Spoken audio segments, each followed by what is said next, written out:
At the beginning of our topic, I hope you support us with a like, subscription to the channel, and activation of the bell button, so that you receive all that is new.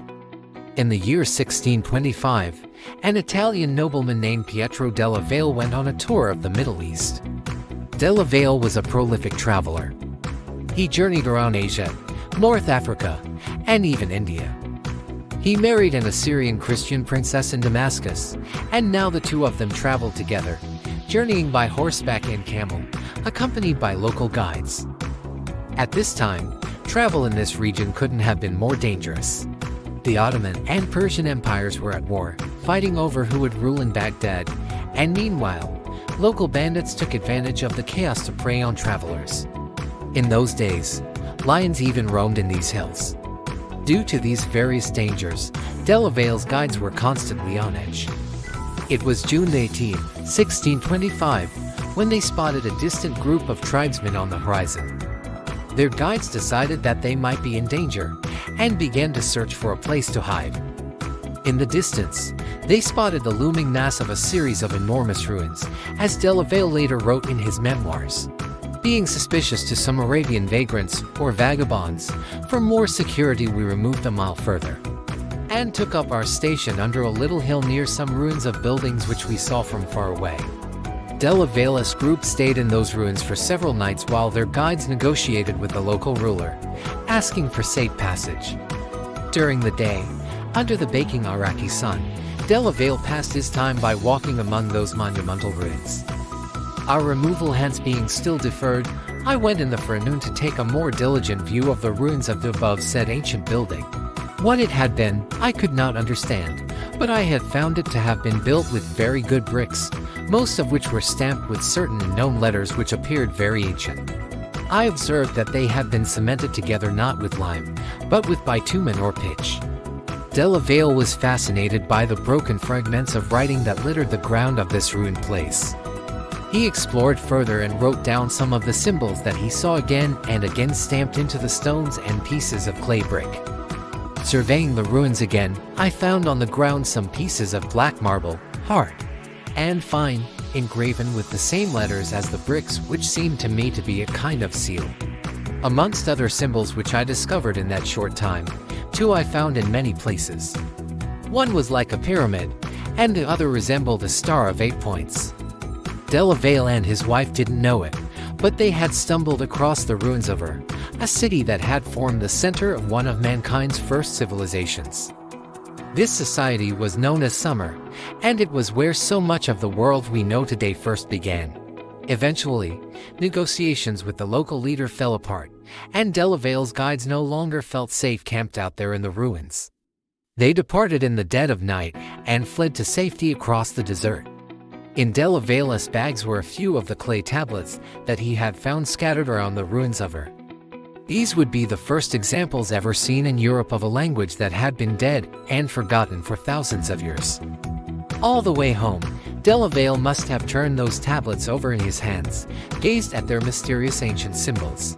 He must have wondered to himself, who had built those enormous mounds of brick and earth, all alone out there in the middle of the desert? What did the symbols on those broken pieces of clay mean? And if such a great city had once stood there, what in all the world could have happened to it? My name's Paul Cooper, and you're listening to the Fall of Civilizations podcast. Each episode, I look at a civilization of the past that rose to glory and then collapsed into the ashes of history. I want to ask, what did they have in common? What led to their fall? And what did it feel like to be a person alive at the time who witnessed the end of their world? In this episode, I want to go back to the very beginning and look at a society that is one of the candidates for the first ever technological human civilization. These are the people of Sumer who we call the Sumerians. I want to show how, over the course of millennia, the Sumerians would build a society that would form the blueprint for all that followed after. I want to show how they rose to invent writing, mathematics, and the wheel, and built the largest cities that humanity had ever seen. I want to explore what happened to cause their final and devastating collapse. In the highlands of southeastern Turkey, a range of snow-topped limestone peaks rise over 3,000 meters above the flat plains beneath. These are the Taurus Mountains.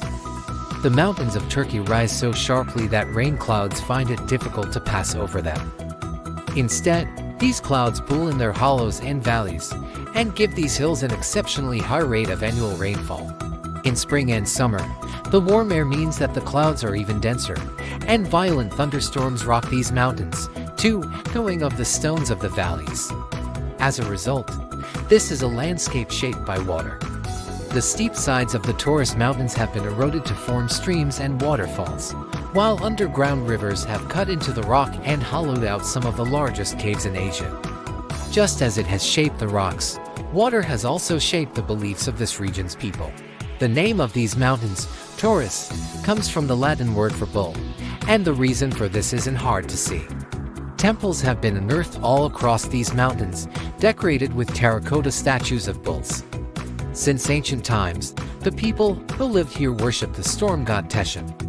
They believed he rode on the back of a bull, perhaps because the sound of the thunderstorms reminded them of the thumping of enormous hooves. Accompanied with the cracking and booming of these thunderstorms, these heavy spring rains drain into streams and join rivers already flowing down from the snowy mountain passes of Armenia. Soon, these small rivers join together and flow down from the mountains and out onto the wide, flat plains beneath into great majestic watercourses that run together in near parallel for nearly 2,000 kilometers. The vast floodplain of these rivers is today the land we call Iraq. In Arabic, this area is called Bilad al-Rafidain, the land of the two rivers.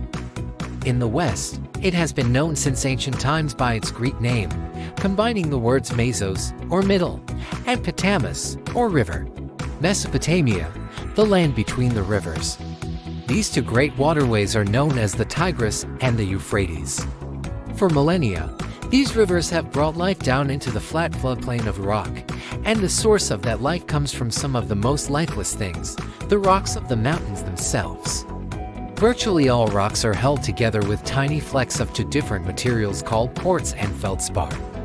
Quartz is a clear, glittering crystal formed from oxygen and silicon, while feldspar is a complex mineral derived from silicon. Together, they make up over 60% of the Earth's crust, and when rivers cut their roots through the mountain gullies and underground streams, their waters wash over the rocks and dissolve their soluble parts. But quartz and feldspar don't dissolve in water, and so, these tiny crystals are carried along by the river in a cloud of glittering particles. We call this substance silt. Silt is sometimes known by the more poetic name, rock flour, and its particles are smaller than a grain of sand. But these tiny specks can have an enormous impact. Soil with a high silt content tends to hold water better and promotes air circulation. For this reason, silty soil forms the perfect habitat for most plants. The rivers Tigris and Euphrates transport vast amounts of silt down into the lowlands of Iraq every year, and as a consequence, this flat stretch of otherwise arid desert has become exceptionally fertile. For the history of this region, and the history of all humanity, these tiny particles would prove immensely significant. Other than its rich clay soil, the desert plains of southern Iraq are an inhospitable landscape.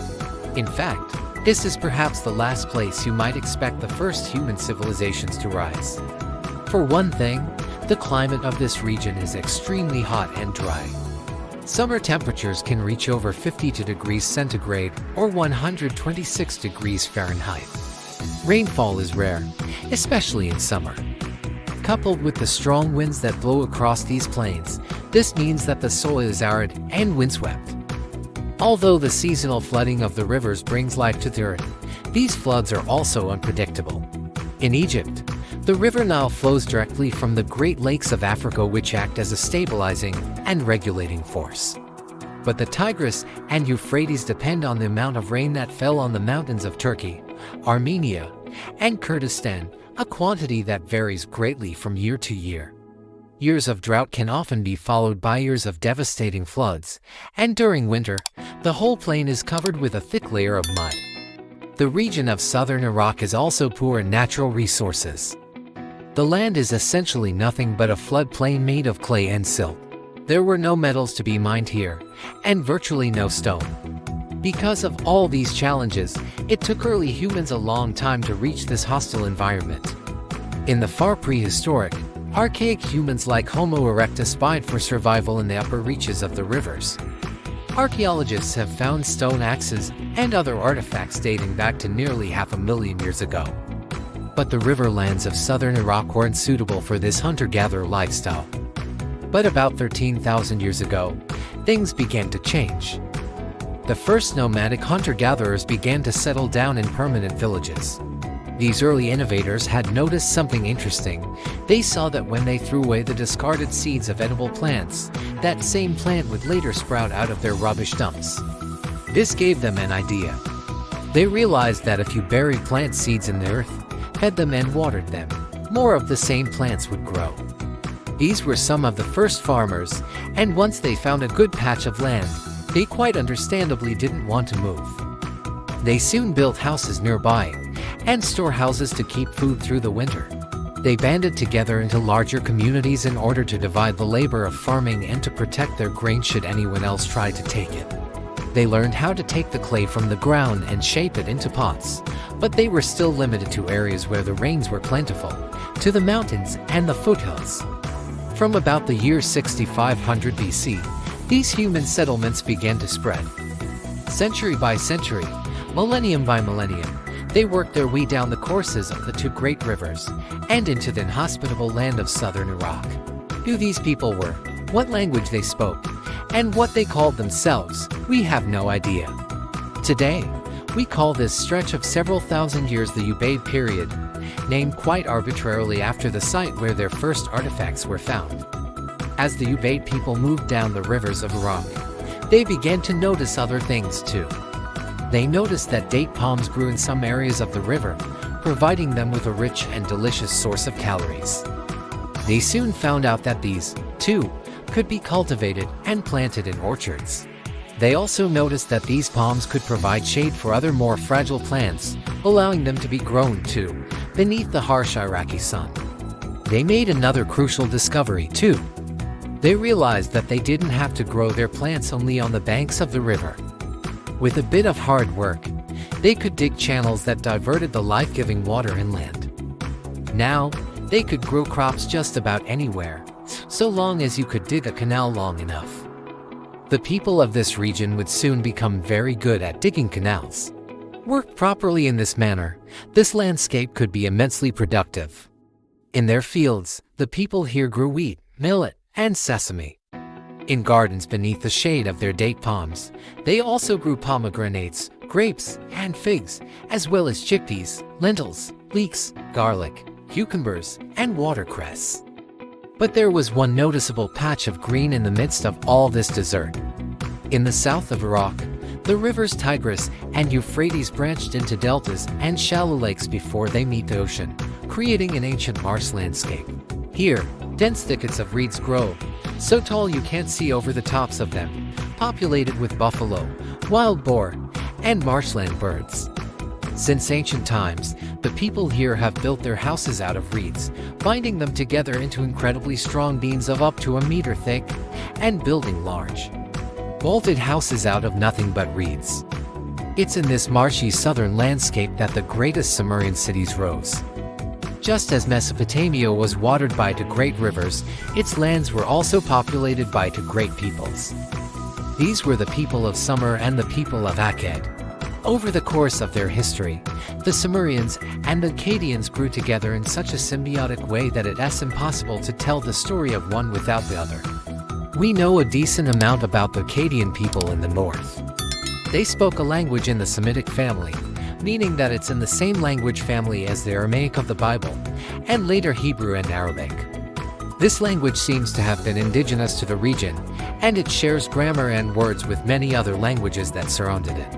But the Sumerian people are much more mysterious. In fact, they are such a mystery that they have caused archaeologists to refer to what is called the Sumerian problem. Sumerians spoke what we call a language isolate. That is, it has no relation to any of the languages around it, and it's essentially in a language family all of its own. Sumerian was so alien to the region that early scholars who discovered its first texts didn't believe it could be a real language at all. They thought it must have been a kind of code used to communicate in secret. This alone has led some historians to ask whether the Sumerians may have arrived in southern Iraq from somewhere else. The Sumerian culture centered on the seacoast of Iraq's far south, and so, some have suggested that they may have arrived by boat. Some backing for this theory may come in the writings of Roman historian Flavius Josephus, who wrote down a Babylonian legend that he heard in the 1st century AD. It relates the story of a half-man, half-fish called Oannes who walked out of the sea and taught the people of Mesopotamia the secrets of culture. He brought them the knowledge of letters, sciences, and all kinds of techniques. He also taught them how to found cities, build temples, create laws, and measure plots of land. He revealed to them how to work the land and gather fruits. After teaching mankind all these secrets, Oannes leaps back into the sea and swims away. It's possible that in this myth, ancient storytellers have preserved some memory of the arrival of the Sumerians landing en masse by boat, and bringing with them their advanced urban culture. Some have even argued that the Sumerians may have come from as far afield as India. More evidence for the migration theory seems to come from the words that the Sumerians used for their professions. For more common jobs, the ones that involved manual labor, the Sumerians used old, pre-Sumerian words. Meanwhile, they brought new words with them to describe more sophisticated and urban occupations. For instance, the words for scribe and winemaker are both distinctly Sumerian. But others have proposed a more interesting theory which does seem to solve some of these contradictions. Although it does seem a little far-fetched, I think it is worth mentioning here. The clue to this theory comes, once again, from mythology. The Sumerian version of history was dominated by a devastating event of apocalyptic proportions. If you were brought up reading Bible stories, you may find it familiar. The Sumerians believed that in a time long before, in the time of their most distant ancestors, a great flood had washed over the world. This same story would later pass on into the legends of the Babylonian Empire, and from there, to the Hebrew poets who wrote the first books of the Bible. For this reason, the story of the flood is perhaps the oldest, continuously told story. And it's in this legend that the clue to the origin of the Sumerians might lie. The story of the flood is so striking that many historians with varying degrees of credibility have tried to come up with some historical event that may have inspired it, and history is actually full of great inundations. When the last ice age ended around 10,000 BC, global temperatures rose between 4 to 7 degrees over a period of about 5,000 years. Up until that point, vast ice sheets had covered the land in the north of the planet, reaching as far south as Berlin. But as temperatures rose, these ice caps melted, and their water poured back into the oceans. Global sea levels rose an average of 2.5 centimeters a year, until by then, the sea had risen an incredible 120 meters, or enough to completely swallow a 30-story building. Around the world, the sea engulfed vast regions of the coast. The land bridge that had once connected Russia and Alaska was submerged, separating Asia and the Americas forever. Low-lying regions of what is now Europe's North Sea flooded, turning Great Britain into an island. In the Middle East, the effects were felt just as dramatically. During the low sea levels of the Ice Age, the Tigris and Euphrates had flowed for a further 600 kilometers, joining into a single river and meandering along a stretch of low-lying valley wedged between what is now Iran and Saudi Arabia. This grand river would have met the Indian Ocean around the region of Dubai today. Some historians have argued that Neolithic humans may have made their home in this fertile valley, having journeyed down from the mountains of Iran. But as the glaciers melted, the sea advanced. Slowly at first, but with an increasing speed. Over the next 5,000 years, the coastline would have moved an average rate of 120 meters a year. That's over a kilometer every 10 years, or 1 meter every 3 days. If there were humans living in this low-lying region at the time, this event must have been utterly terrifying. The next centuries would see these people driven north by the encroaching waves which swallowed whole forests and villages. These people would have been pressed into ever-denser populations, forced to adapt as they went. They would have been a roving band of refugees, never able to settle anywhere for long before the sea made its next advance. This exodus would have continued until the planet's temperature stabilized and the sea coast reached its furthest point right around the year 5000 BC, just at the time that Sumerian culture as we know it burst onto the historical stage. This is a theory that I think deserves some consideration, that as the waves of Semitic-speaking farmers moved down the rivers from the mountains to the north, they met another population coming up from the south, a ravaged and devastated people speaking a language that had evolved independently and telling tales of a flood that had drowned the whole world. This theory could be supported by that legend of the amphibious fish Manoans. Is it possible that the Sumerians came to southern Iraq not by boat, but actually walking out of a land that was now at the bottom of the sea? Another legend called the myth of Enki and Ninhursag relates a creation story in which the god Enki creates man in a land called Dilmun. Like the Garden of Eden, Dilmun is an earthly paradise. In Dilmun, the crow does not utter its cry, the lion does not kill, the wolf does not seize the lamb, the wild dog, devourer of kids, is unknown. Dilmun is thought to have been what is now Bahrain, an island in the middle of the Persian Gulf, that body of water that was once a fertile river valley. All we have on this subject is speculation, and until any further evidence is found, this will remain just a theory. But as a storyteller, I can't help but be drawn to this colorful explanation. When we try to work out the truth of what happened in this incredibly distant past, we are reminded that history is not a rigid set of dates and facts, but a continuing process of inquiry and debate. It can sometimes feel like mapping the surface of a planet in another solar system, or like exploring the dark depths of the deep sea, and all we have to work with are the small spots of light that history provides. We may never know the truth about where the Sumerians came from, but there is plenty that we do know. The Sumerians referred to themselves as a Sagigga, or the black-headed people, and the Akkadians called them Samatakadi, which meant the same thing in their own language. From carvings that depict Sumerians, we can see how they wore their hair, curly on top, and cut short on the sides. Common men wore sheepskin kilts, while the richer people would have worn colored fabrics spun from wool, decorated with tassels and beads. Among the wealthy, both men and women wore jewelry, anklets, bracelets, necklaces, and ear ornaments, made of copper and sometimes gold.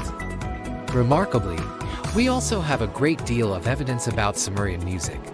Like everything else, the Sumerians wrote their music down on clay tablets, and we've also discovered other texts that explain how to play it, including how to tune the instruments.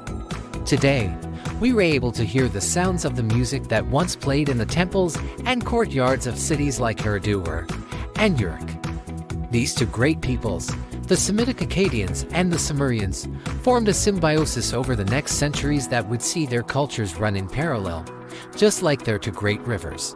They shared their successes and advances. They shared the cities that were even now growing to become the largest ever seen, but they also shared their failures.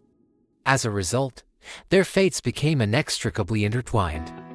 The Sumerians believed that the world was a roughly circular landmass surrounded on all sides by a huge body of water.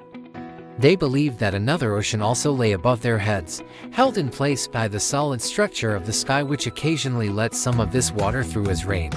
They divided water into two types, that of the rain and rivers, sweet water, and that of the sea, bitter water.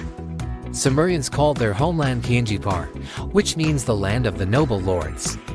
To describe the settled societies of the Sumerians and Akkadians, they used the word Kalam, meaning civilized, while they used the word Kur to describe the mountainous zones bordering the plains. Kur, in the Sumerian language, meant mountain, but it also came to mean rebellious, barbarous, and wild. At this time, that's how the outside world must have looked to them. To their south and west, the vast desert of Arabia yawned, a rolling sea of sand dunes where nothing grew, home to fierce nomadic tribes. To the north, the rocky Taurus mountains of Turkey and Kurdistan hemmed them in, full of hardy mountain people, while the Zagros mountains of Iran formed the edge of their world to the east. Today, the Arabic word for the region of Upper Mesopotamia still holds within it a sense of this feeling of isolation. They call it Al Jazeera, meaning the island, but despite the challenges of their landscape, the Sumerians flourished. They had no stone to build with, so instead they learned to make bricks from the river mud, mixing them with straw, gravel, and broken pottery, and baking them with clay. They made everything from pots and plates to sickles and writing tablets. They had no wood, So instead they harvested vast numbers of reeds, tying them together into bundles, and plaiting them together into mats. The Sumerians invented or adopted the pottery wheel, the wagon wheel, the plow, and the sailboat. Their buildings used complex arches and domes. They worked out how to cast metals such as copper, and later, bronze. The Sumerians were also avid mathematicians. They developed complex systems of measurement, as well as methods for dividing, multiplying, and calculating angles, even writing down the first ever multiplication tables on clay tablets. We actually use Sumerian mathematics every day. It was the Sumerians who divided time into the minutes and seconds we still use, and since their number system worked on a base of 60 rather than our system of 10, that's why we have 60 minutes in an hour. The reason for using 60 as the base of a number system is actually quite simple, and it's rooted in the design of our bodies. If you hold your hand out in front of you right now, you'll notice that each of your 4 fingers is divided into 3 segments. It is thought that ancient people would use the thumb of their right hand to tap each segment of the finger, counting up to 12. When they reached 12, they would raise a finger on their left hand, counting up the 12s. When you had 5 fingers raised on your left hand, you had 60, and you had to start again. The fact that there were 12 cycles of the moon in each year would have confirmed for the Sumerians that this was the number system intended by the gods. The 360 degrees we still use in angle measurement is another relic of this system. Due to this spark of ingenuity, Sumerian society grew at a slow but steady pace. They dug vast networks of irrigation canals that extended the agricultural zone around the rivers, and also allowed them to transport goods in canal boats. They built dams to regulate the flow of the rivers and ensure that the spring floods came in a more controlled way. In fact, the Sumerian language has a vast array of words to describe the different kinds of canals, reservoirs, dams, and lock gates required to control their water. Gradually, the landscape of southern Iraq transformed from dusty salt flats and marshy swamps to a green patchwork of farmland. Many historians have argued that it was the digging of these canals and watercourses that originally led to the greater social organization we see during the Sumerian period. These extensive systems of water management needed careful planning, engineering expertise, and mathematical calculations. Work teams needed to be organized and paid in food and beer. Foremen and overseers needed to be appointed, and all of this led to a kind of early bureaucracy that gave rise to the first true states. In the 1930s, historian Arnold Toynbee famously argued that it was just these environmental challenges in southern Iraq that created the conditions in which civilization could be created. The desiccation of the region impelled the fathers of the Sumeric civilization to come to grips with the jungle swamp of the lower valley of the Tigris and Euphrates, and to transform it. The ordeal through which the fathers of the Sumeric civilization passed is commemorated in Sumeric legend. The slaying of the dragon Tiamat by the god Marduk and the creation of the world out of her mortal remains signifies the subjugation of the primeval wilderness and the creation of the land by the canalization of the waters and the draining of the soil. The tough semi-desert landscape created what he called a stimulus and response effect in these early people. Toynbee argues that in conditions that are too comfortable, people have little need of increased social organization or technological development. In conditions that are too harsh, society finds it impossible to develop. He argues that it's in environments such as southern Iraq, where the challenges are numerous but not overwhelming, that a cradle of civilization can occur. According to Sumerian texts, the first city in the region was the city of Eridu. One controversial document known as the Sumerian King List describes Eridu as the place where the god Enki first decided that a king should rule. When kingship from heaven was lowered, the kingship was in Eridu. In Eridu, Ululim became king. He ruled for 28,800 years. Alaungar ruled for 36,000 years. For obvious reasons, many historians have questioned the reliability of this source. Some have even gone so far as to call it a piece of utter fiction, or a later piece of propaganda designed to legitimize a usurper to the throne. But the King List does tell us how the Sumerians, at least one point, thought of their history, and many have argued that Eridu may well have been the world's first city. Eridu was founded around the year 5400 BC. That's nearly 7.5 millennia ago. At this time, populations of woolly mammoths, survivors of the end of the Ice Age, still roamed in remote parts of the world. Eridu was populated by Sumerian speakers, and soon it would make up just one of a whole constellation of small cities that dotted the landscape of southern Iraq. These independent city-states were centered around their temples and ruled by priest-kings known as the Ensi. Records show that these Ensi were often assisted by a council of elders which included both men and women. Most of the largest cities in this period were probably no bigger than about 10,000 people. The borders of these city-states were defined by the courses of canals and specially created boundary stones, carved monuments left jutting out of the earth to mark the line between one territory and another. Slowly, these cities began to eclipse the old Ubaid culture that had preceded them. Art and architecture began to take on the form that we would truly call Sumerian, and technology also began to take huge leaps forward. This first period seems to have been a time of relative peace. There's little evidence of organized warfare or the keeping of professional soldiers in these early cities. Most towns during this period went without walls.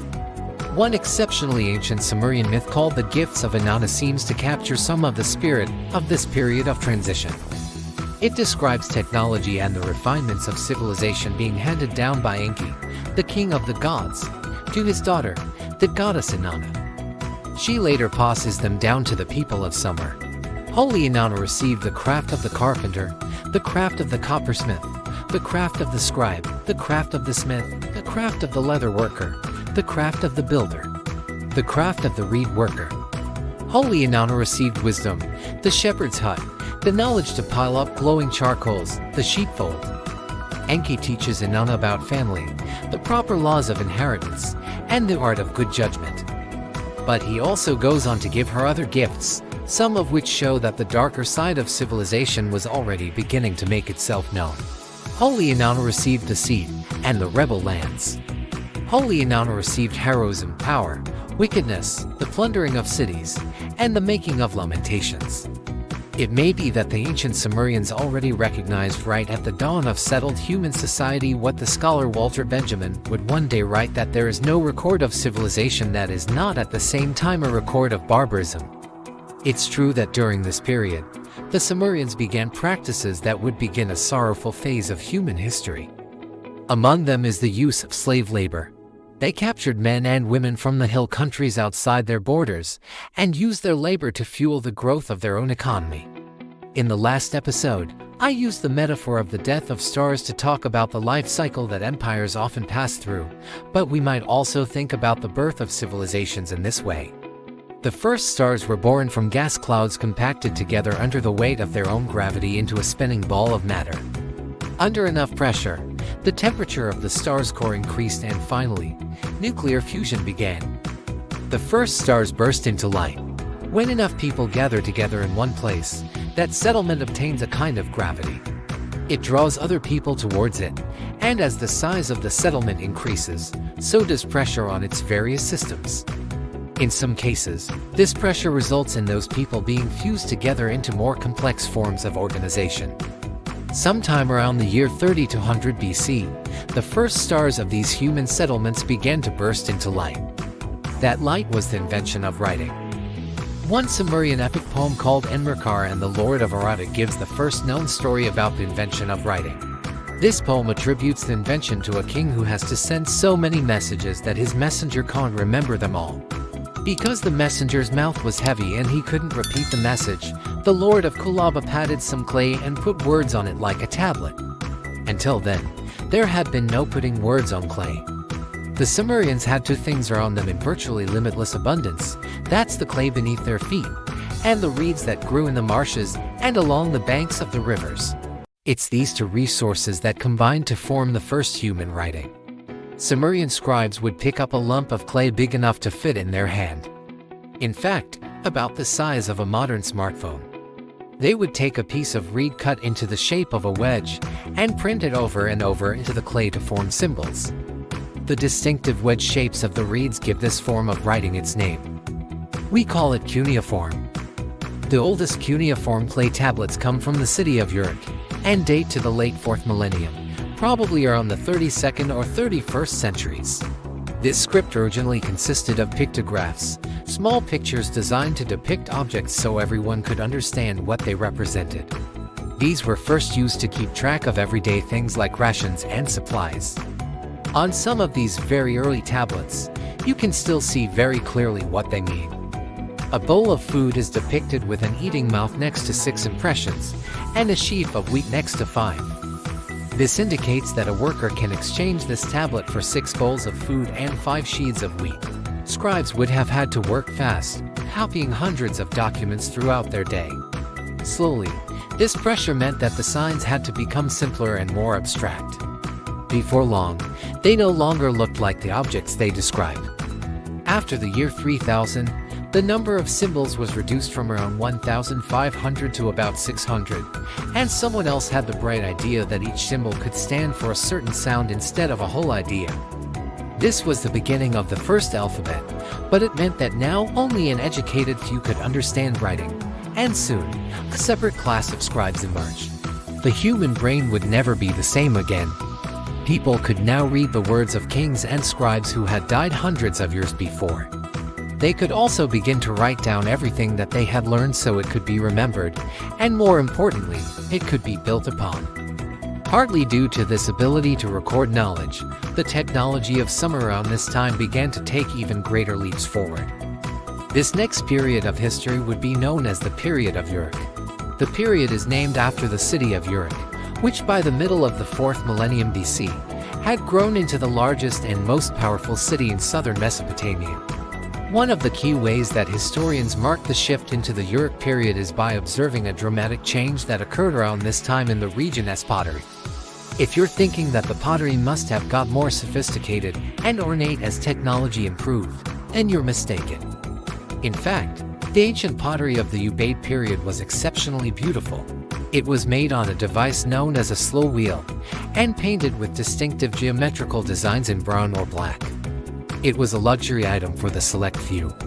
The shift to the Uruk period saw a great increase in the amount of pottery produced, but the quality fell dramatically. Thanks to a technology known as the fast wheel, clay jars and pots could now be made in great numbers by workmen in intensive workshops. This was the first era of mass production. The booming economy of the Sumerian cities comes to life in their documents. The clay tablets tell us that in the city of Gursu, for instance, 15,000 women were employed in the textile industry. One factory produced 1,100 tons of flour a year, as well as bread, beer, and linseed oil.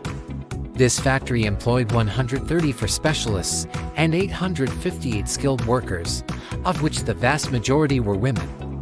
Since there was no currency at this time, workers were paid directly in food and other goods. The minimum ration of an unskilled factory worker consisted of 20 liters of barley a month, along with 2 liters of oil, and 2 kilos of wool per year. Meanwhile, their supervisor would earn roughly twice this ration. The poor in Sumerian society were downtrodden and were probably pretty miserable. They often had to borrow food or silver from predatory moneylenders at crushing interest rates of as high as 30%. But despite this rising inequality, by the middle of the 4th millennium BC, economic advancement meant that the city of Uruk had grown into the largest and most powerful city in southern Mesopotamia. This was around the year 3500 BC, or over 5,000 years ago. By this time, nearly 2,000 years had already passed since the original founding of the first city at Eridu. That's enough time to take us from the present moment to the age of Julius Caesar. By this time, Sumerian civilization was already ancient, but the very earliest of the pyramids of Egypt would still not be built for another 900 years. In Britain, the Neolithic monument Stonehenge was at this time just a series of barrows and earthworks, and its large stones would not be moved into place for another 1,300 years. When writing was invented in Uruk in the 32nd century BC, the last population of woolly mammoths to survive the end of the Ice Age were still clinging to life on a rocky outcrop in the East Siberian Sea known as Wrangel Island. By this time, Uruk would have had about 50,000 inhabitants. That's only enough to fill a modern medium-sized football stadium. But at this time, it was the largest city that the Earth had ever seen. The world's earliest surviving piece of literature, known as the Epic of Gilgamesh, begins in this city. It is the story of a king of Uruk named Gilgamesh, who likely ruled sometime in the 3rd millennium. Whatever the historical facts of his reign are, Gilgamesh made enough of an impression as a ruler that he went down into legend as a mythical hero, 2/3 god and 1/3 man. Although there's much more myth than fact in this ancient tale, the Gilgamesh epic does tell us a little about how Sumerian society changed in the early centuries of the 3rd millennium. For one thing, it's clear that warfare had begun to increase in the region. The tale opens in the powerful city of Uruk, and one feature of the city is mentioned as a great source of pride. That's a ring of enormous fortified walls, as these lines from the Epic of Gilgamesh show.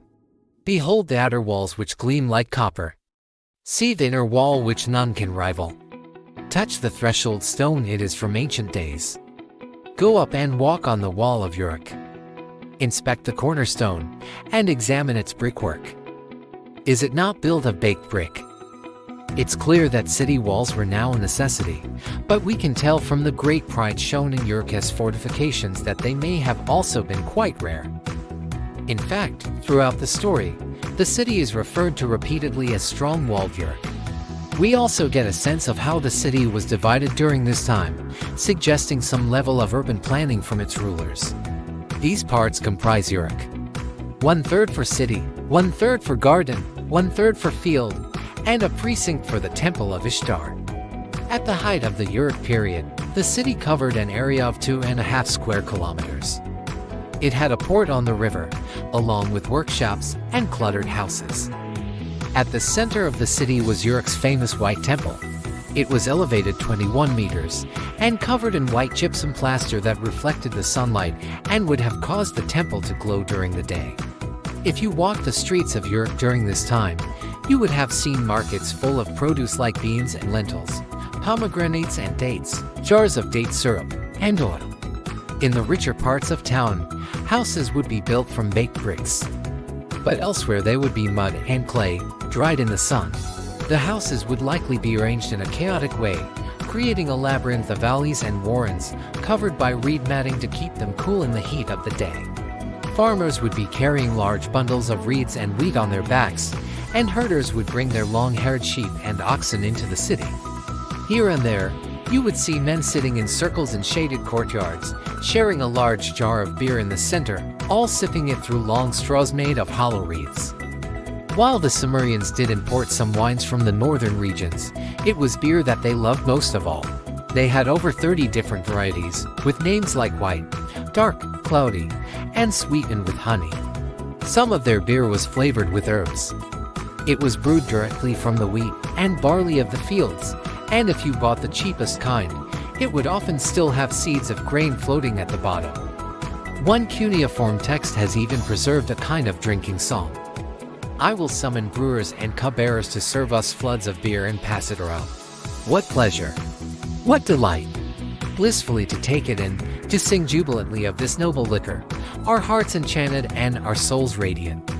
We can imagine the conversations that these ancient people would have had around their jars of beer, probably not that different to the conversations you'd find in any bar or pub today. Some of these everyday concerns have been preserved in lists of ancient Sumerian proverbs. These groups of beer drinkers would doubtless have complained that they were not appreciated at work. I am a thoroughbred steed, but I am hitched to a mule, and must draw cart and carry reeds and stubble. Others would have commiserated about one of the oldest human concerns, not having enough money. The poor man is better dead than alive. If he has bread, he has no salt. If he has salt, he has no bread. As with drinkers in all parts of history, they would have fallen out and shouted insults at each other in the streets. If you were put in water, the water would become foul. If you were put in a garden, the fruit would rot. At night, people usually slept on their rooftops, since the heat inside the houses would have been too much for them. The city would have been a pungent mixture of smells. Pottery kilns and brickworks would have belched smoke throughout the day. There were no drainage systems in the roads, and people would have thrown their waste out into the street. In the houses, people laid down layers of clay, crushed gypsum dust, and reed mats to create a soft, carpet-like effect. From the epicenter of this great metropolis, the Uruk civilization sent out ripples across the world, and eventually, a number of similarly great cities rose up around it. But as the 4th millennium drew to a close, another Sumerian city was rising in power, and soon, it would take Uruk's place as the new center of Sumerian culture. It would flourish into realms of untold wealth, and push the boundaries of what humanity thought possible in the realms of art and architecture. It's the city whose ruins we open this episode with, and the name of that city was Ur. Ur was situated right at the point where the Euphrates River met the sea. It was a trading port and fishing town where seagulls would have circled, and fishermen came in with their catches of fish, oysters, and turtles. Its position both on the sea and the river would have made it a booming hub of the region as trade. As we've already seen, if you needed clay or reeds, southern Iraq was the place to be. But for virtually everything else they needed, the Sumerians had to import from other lands. But luckily for them, they always had something to trade. They were alone among almost all the nations of the ancient Middle East, in that they produced a large surplus and variety of food. Archaeology shows that due to their farming abilities, the Mesopotamians of antiquity enjoyed a far more rich and varied diet than their neighbors in either Turkey or Iran. We have even uncovered some ancient Sumerian recipes written down on clay tablets. This is the recipe for a dish they call tu, and it gives you a sense of the variety they enjoy. Get the water ready. Add fat, salt, beer, onion, rocket, coriander, semolina, cumin, and beetroot. Add them to the cooking pot, then pound leek and garlic together, and add. Let all blend and reduce to a pulp, then sprinkle with coriander and carrot. Boats full of wheat and grains, dried reeds, and figs were now forging up the rivers, bringing food to all the neighboring lands. In return, other resources flowed back. Copper came down from the mountains of northwestern Iran, and later by ship from the island of Cyprus. Tin traveled through the long mountain passes from Afghanistan, as it would throughout the later Bronze Age.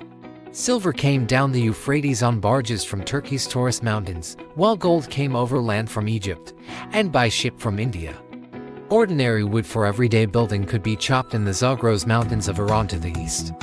But for finer constructions, for palaces and ornate city gates, only the prized wood of the cedar tree would do. This was brought by ship from Lebanon, where it grew among the high mountain passes. In fact, one episode in the Epic of Gilgamesh relates the king's quest to slay a monster in the mountains of Lebanon and steal this beautiful wood from its forest. The ancient Sumerians traded in what we would consider a truly globalized way. From their tiny coasts on the Persian Gulf, their ships sailed out to trading ports in modern Bahrain and Oman. From there, they sailed along the coast to trade with another of the world's most ancient and mysterious cultures, the people we know today as the Indus Valley Civilization. From there, the Sumerians got all kinds of spices and gemstones like carnelian, as well as the brilliant blue lapis lazuli that the Sumerians adored.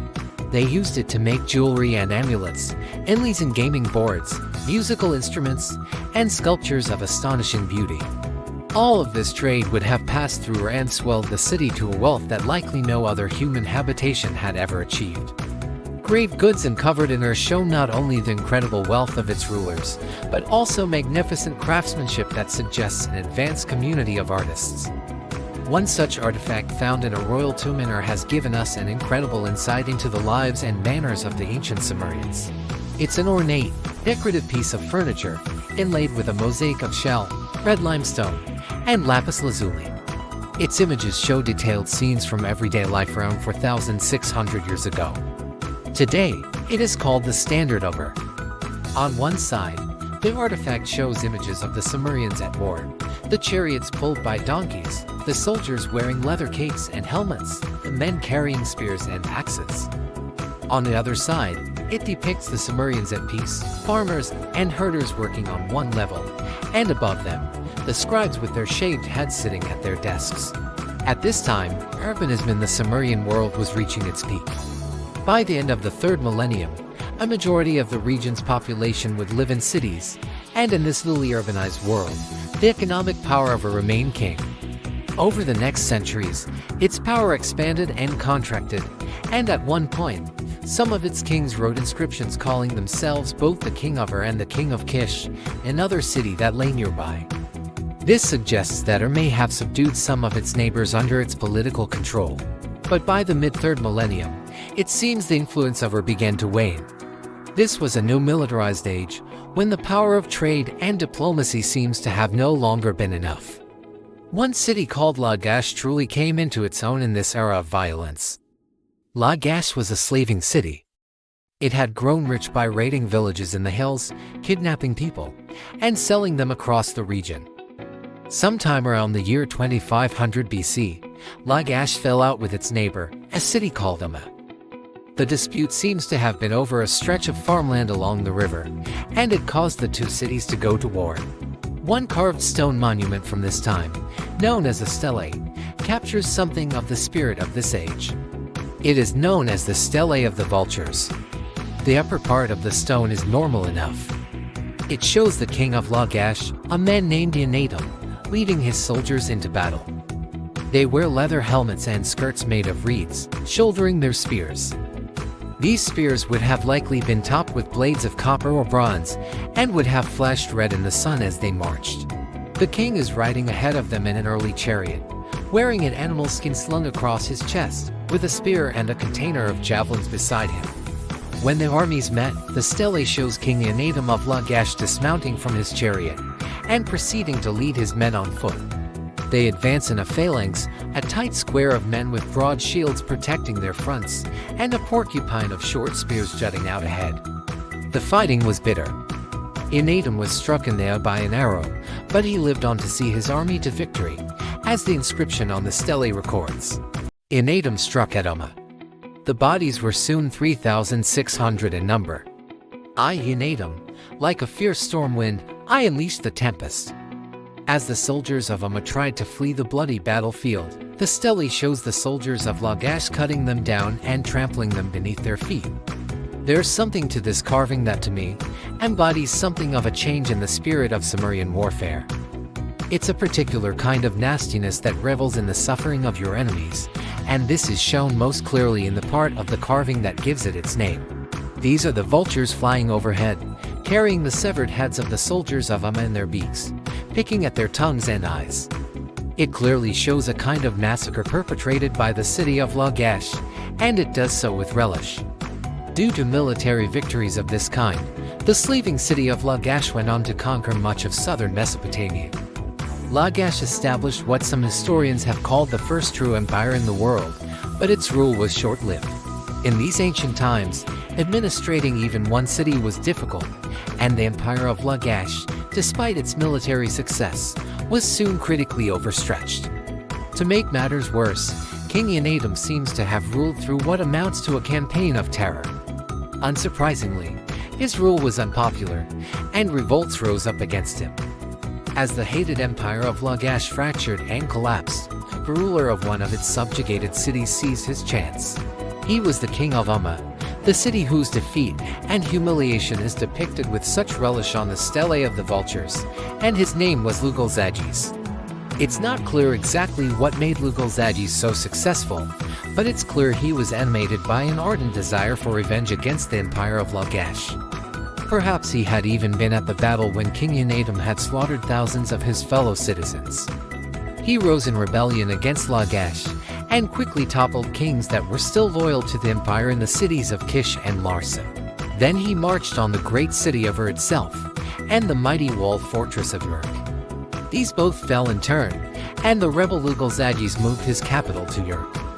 Finally, he marched on the city of Lagash itself, the heart of the empire, and it's here that fiery vengeance in his heart burst out. The city didn't hold out for long. Lugalzagis burst over its walls, sacked the city, and burned it to the ground. Even by the standards of the time, this seems to have been a shocking act, as one piece of Sumerian poetry recalls with sorrow. Because the man of Umma destroyed the bricks of Lagash, he committed a sin against the city's god. The god will cut off any hand raised against him. May Nadaba, the personal goddess of Lugalzagis, make him bear all these sins. After sacking Lagash, Lugalzadji's momentum seems to have been unstoppable. He worked his way north, up the course of the two rivers, and soon, he had conquered all the regions that Lagash had once claimed. One inscription written by him even claims to have conquered all the lands between what he calls the upper and the lower seas, meaning from the Persian Gulf to the Mediterranean coast. The great god Enlil gave kingship of the land to him, the region from the lower sea through the Tigris and Euphrates to the upper sea. 32 kings gathered against him, but he defeated them and smote their cities, and prostrated their lords, and destroyed the whole countryside as far as the silver mines. Admittedly, this is probably something of an exaggeration. The Sumerians had never been able to maintain distant colonies or occupy far-off lands for very long.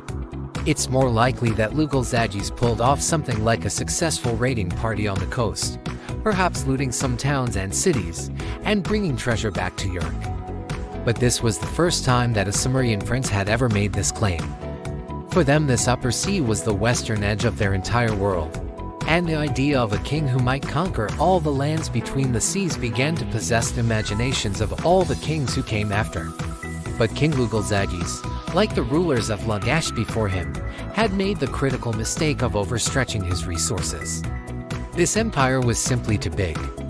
Before long, civil wars and rebellions broke out between the various Sumerian cities. In this time of chaos, the other great people of Mesopotamia began to fancy their chances at ruling. These were the people who, up until this moment, had been something of a junior partner in the civilization of southern Iraq. These were the people of Akkad. One man would soon lead them in an outright rebellion against the Sumerian Empire. He would go down in history with a name that in Akkadian means the one true king. That name was Sargon, and he ushered in the twilight of the Sumerian age. Like many episodes in Sumerian history, the origin story of Sargon of Akkad is one you might find familiar if you were brought up on the stories of the Bible. He was born sometime in the middle of the 24th century BC, and legend has it that as a baby, he was found in a reed basket on the banks of the Tigris. He was found by a gardener who worked in the palace in the city of Kish, and who brought him up as his son. But like the biblical Moses, this foundling child had big ambitions. There seems to have been something special about him. Something about his charming manners meant that he was soon taken on as a cupbearer in the palace, bringing wine to the lords and royalty of the kingdom. This was a position of high honor, and a way for a young man to gain influence at court. The young Sargon must have proven himself in other ways too. That's because he was soon entrusted with a mission of the utmost secrecy and importance. At this time, Kish was still part of Lugalzadji's Sumerian Empire, stretching over all the lands between the two seas. The Sumerian king Lugalzadji was away on a distant campaign, possibly fighting in the lands of Syria or putting down a rebellion in a far-flung province.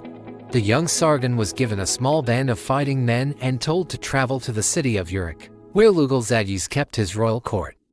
Their plan was to strike the city in a surprise attack, to knock out the capital of this new empire, and free the city of Kish from imperial control. It was a daring plan. The tall city walls of Uruk, immortalized in legend, must have looked daunting to the young Sargon and his men as they readied for their attack. But Lugalzadji had taken much of his army with him on campaign, and left few behind to defend his capital. The attack came as a complete surprise. Sargon's men overcame their defenses, poured over their walls, and the defenders fled.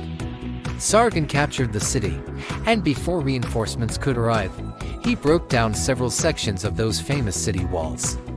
It was a deeply symbolic act, and a strike against the might of Lugalzadji's empire. King Lugalzadji must have been enraged. He swung around from his distant war-making and marched back home, gathering all his subject kings to him as he went. Inscriptions record that as many as 50 kings may have marched under his banner, and their task was easy enough, to crush the forces of one small city-state.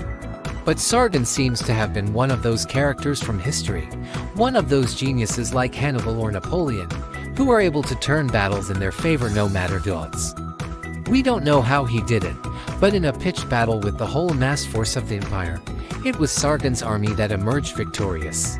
Lugal-Zaduz was captured, and Sargon marched him through the gates of the holy city of Nippur wearing a neck stock, a heavy piece of wood clapped around his neck and shoulders like an oxen. This would have been humiliating, of course, but here again is where Sargon sets himself apart from other rulers of the time.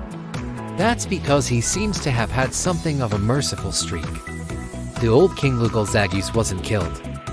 Incredibly, he was allowed to continue on as the governor of Uruk, so long as he swore an oath to the High King Sargon.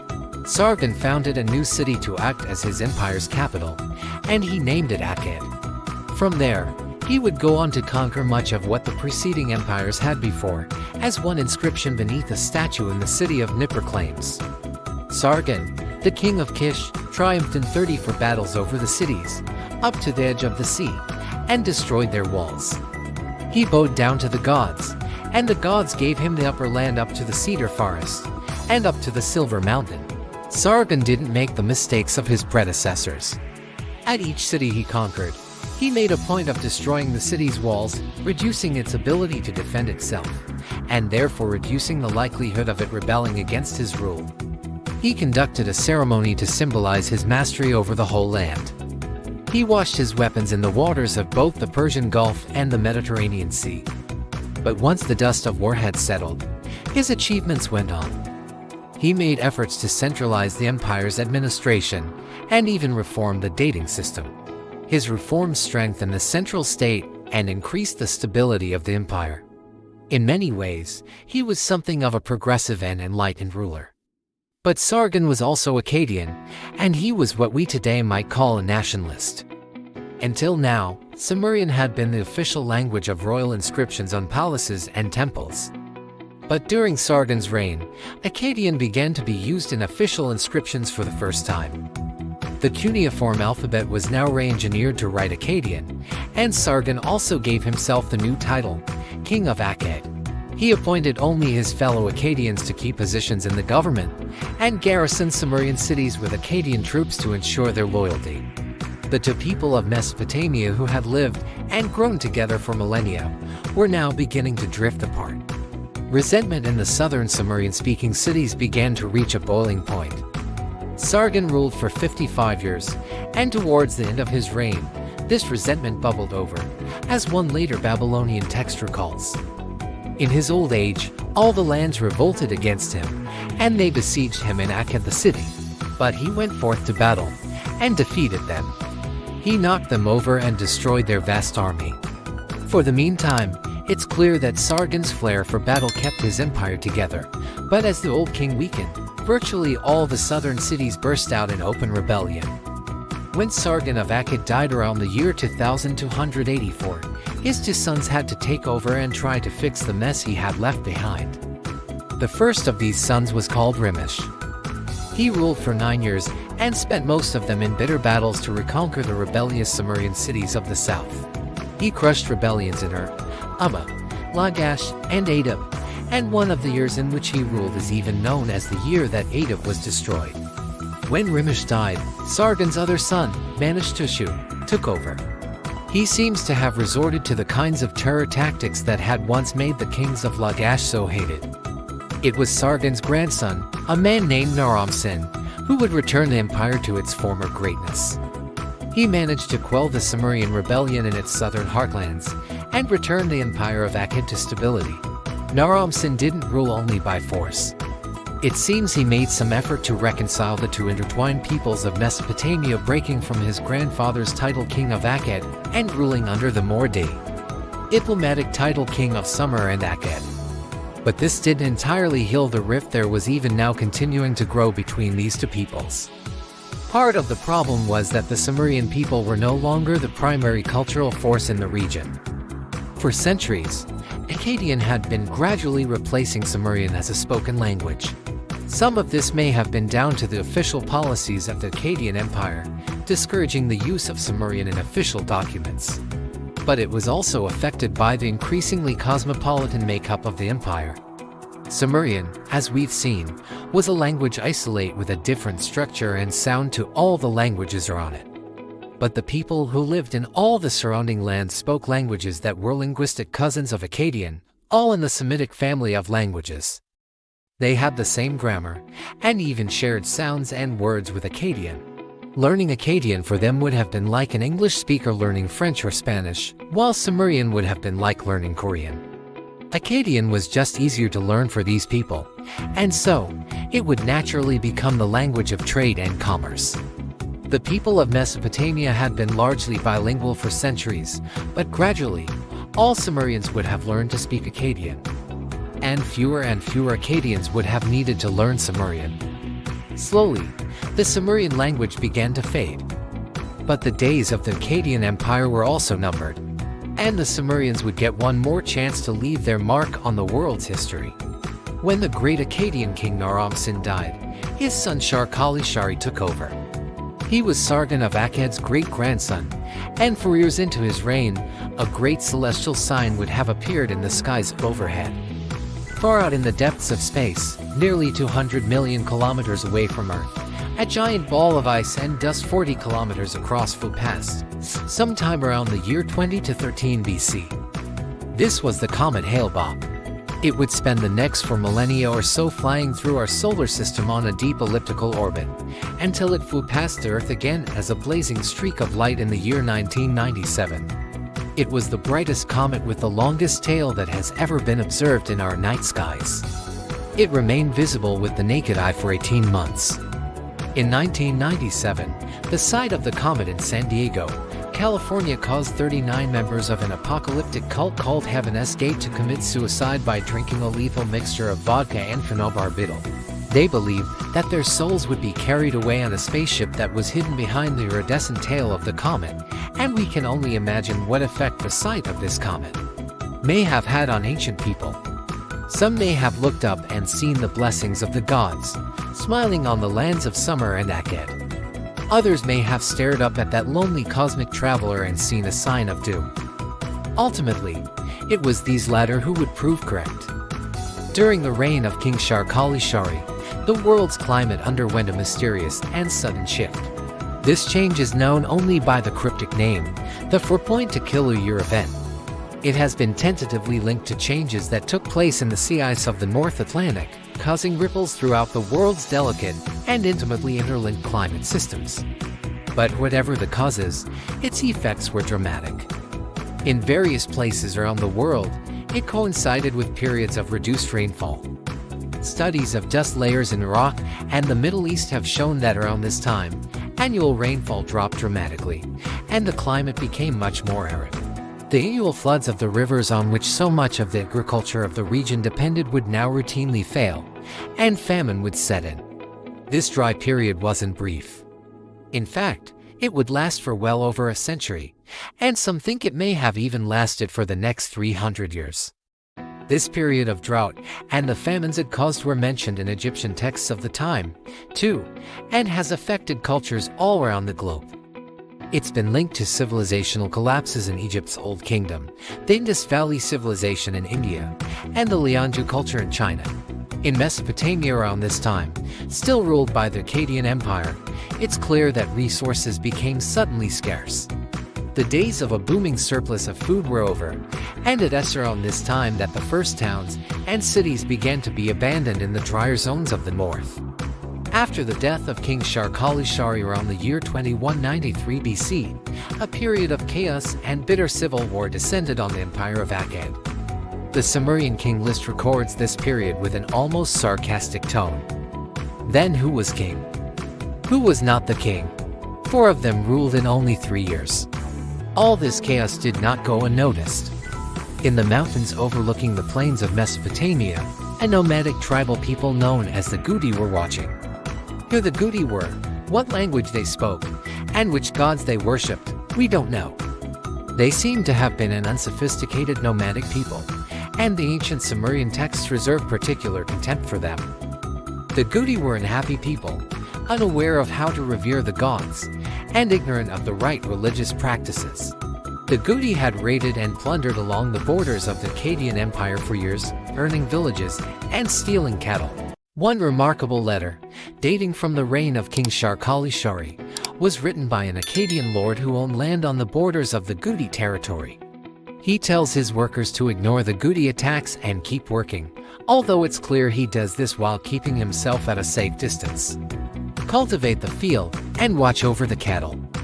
Do not tell me the Gudi enemies are around. I could not cultivate the field, post sentries at 1 mile intervals, and if the Gudi try to attack you, take all the cattle into the village. Now, I swear on the life of King Shar-Kali Shari that if the Gudi men drive off the cattle and you cannot pay for them yourself, I won't pay you any silver when I come to town. 4 years now, these hill people had watched as drought ravaged the settled societies of the river valley. They watched as the city dwellers fought over the increasingly scarce farmland, and it's in this moment of weakness that they chose to strike. The Gudi gathered their forces and marched down from the hills into the lands of summer, this time not to raid, but to invade and take these lands for themselves. One remarkable literary text relates the tragic events of those days. It was written a few centuries later, and is called The Curse of Akkad. In this version of the story, the great god Enlil is angry at the king of Akkad for disrespecting the gods, and he summons the Gudi as a punishment. The hill people are imagined as monstrous creatures, half animal, with a language that sounded to the Sumerians like the barking of dogs. Enlil, what destruction he wrought! He raised his eyes to the mountain, and mustered the whole mountain as one. The rebellious people, the land whose people is without number. Gudium, that land that brooks no control, whose understanding is human, but whose appearance and stuttering words are that of a dog. Enlil brought them down from the mountain in vast numbers. Like locusts, they covered the earth. Nothing escaped their arm. No one escaped their arm. All the lands raised a bitter cry on their city walls. It's not clear how many men were in the Gudi army, but they were enough to quickly overwhelm the weakened forces of Akkad. It seems the Gudi practiced hit-and-run tactics, raiding supply lines, and leaving scorched earth behind them. Their attacks devastated the economy of Akkad, and the already drought-ridden and war-torn society began to fall apart.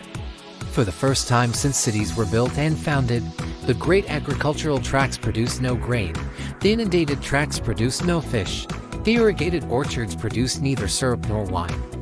The gathered clouds did not rain, the plants did not grow. He who slept on the roof died on the roof. He who slept in the house had no burial. People were flailing at themselves from hunger. The weakened Akkadian society folded completely beneath the pressure of the Gudi attacks. The demoralized Akkadian army went out to meet this fearsome enemy in battle, and was defeated. Soon after, the goddess swept down on the city of Akkad, and burned it to the ground. They destroyed Sargon city so utterly that its ruins have never been found. The Gudi attempted to set up their own dynasty and rule over the lands of summer, but for a number of reasons, they were not successful. After all, as empires in our own day have found out, it's much easier to conquer a country than it is to rule it. Cuneiform sources suggest that the Gudi administration showed little concern for maintaining agriculture, written records, or public safety. The Gudi were not literate, and would have struggled to administrate an empire that for over a millennium had relied on the power of the written word. For reasons known only to them, and perhaps relating to their nomadic lifestyle, they didn't believe in keeping animals in pens. They released all of the land's livestock to roam about the countryside freely. Their policies soon brought even further famine, and caused a massive increase in the price of grain. Under neglect and lack of investment, the land's infrastructure began to crumble. The poetry of the Curse of Akkad shows how the roads of the kingdom began to fall apart and become overgrown with weeds, while long grass grew on the towpaths where oxen used to pull barges. The grass grows long on your canal bank towpaths. The grass of mourning grows on your highways laid for wagons. Wild rams and snakes of the mountains allow no one to pass on your towpaths built up with canal sediment. The destruction of the central authority of the Akkadian Empire meant that during this time, a number of Sumerian city-states reasserted their independence. It seems the Gudi, weakened by their failing attempt to hold an empire together, don't seem to have been able to do much to stop them. The Gudi occupied southern Iraq for more than 150 years, and this period was by all accounts a time of suffering. It was a miniature dark age where written records are unsophisticated, as well as few and far between. But as resentment to their rule grew, rebellions rose around the country, and one Sumerian man would see the opportunity this period of crisis provided. He was filled with a desire to return the lands of summer to the rule of a Sumerian king, and his name was Utuhengel. Little is known about the life of Utuhengel. He was a Sumerian, and may have been the governor of Uruk during the final years of the Kushan period. He must have watched as the ongoing famine ravaged his people, and the arrogant Gudi kings refused to do anything about it, violently punishing any resistance to them. At this time, a new Gudi king had just ascended to the throne of Sumer and Akkad. His name was Tirigan, and he seems to have been typical of the Gudi rulers. He cared little for maintaining the land's infrastructure, and even destroyed elements of it to punish populations who rebelled against him, as recalled in the Sumerian king list. Tirigan's troops established themselves everywhere. Nobody would leave their cities to face him. In the south, in summer, he blocked the water from the fields. In the uplands, he closed off the roads. Because of him, the grass grew high on the highways of the land. Tirigan had been on the throne for only 40 days, and he was still in the middle of consolidating his rule. It's clear that Utuhengel, the governor of Uruk, thought that this was the time to make his move. His plan may have been in place for years. Perhaps he sent out secret envoys to the other Sumerian cities of the south, telling them to prepare for war the moment a new king ascended to the throne. Then, when everything was in place and his moment came, he struck. When Tirigan heard of this rebellion, he must have been enraged. But he doesn't seem to have been the bravest of kings. He sent 2 of his generals, men named Ur-Ninazu and Nabi-Enlil, to lead his armies in his place while he stayed back home in the palace. Meanwhile, the rebel leader Utuhengel massed his forces and marched to meet the 2 Gudi generals on the field. On his way to the decisive battle, he stopped at the temple of Iskar, the Sumerian god of storms, and made an offering. He may have sacrificed a lamb or goat and sang an ancient prayer in the Sumerian tongue before the altar of the god. Then, he marched out to meet Tirigan's armies. After departing from the temple of Iskar, on the 4th day, he set up camp in Nasu on the Serungal Canal. He captured the generals of Tirigan sent as envoys to Sumer, and put chains on their hands. Utuhengel was victorious, and here again, we see that the Gudi king Tirigan wasn't the courageous sort. After getting the news that his generals had been defeated, he fled north to a city called Dabram. The Sumerian king list records what happened next. Then Tirigan, the king of the Gudi, ran away alone on foot. He thought himself safe in Dabram where he fled to save his life, but since the people of Dabram knew that Utuhengel was a king endowed with power by Enlil, they did not let Tirigan go. And an envoy of Utuhengel arrested Tirigan together with his wife and children in Dabram. They put handcuffs and a blindfold on him. After centuries, the Sumerians finally rejected both Gudi and Akkadian rule. For the first time since the reign of Sargon, a Sumerian king would once again rule over the lands of Sumer. Utuhengel made the Gudi, the fanged snakes of the mountains, go back to drink again from the rocky crevices. He brought back the kingship of Sumer. Utuhengel's successful rebellion ushered in an era known today as the 3rd dynasty of Ur, and sometimes called the Neo-Sumerian Empire. Others have even called this the Sumerian Renaissance. It was the final flourishing of Sumerian culture, but it was a flourishing that would leave an indelible mark on human history. Despite bringing the kingship back to Sumer, the rebel king Utuhengel didn't rule for long.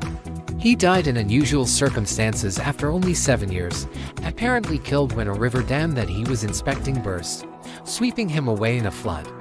If you think this sounds suspicious, it's because it probably is. One of Utuhengel's more ambitious governors, a man named Ur-Nammu, came to the throne soon after.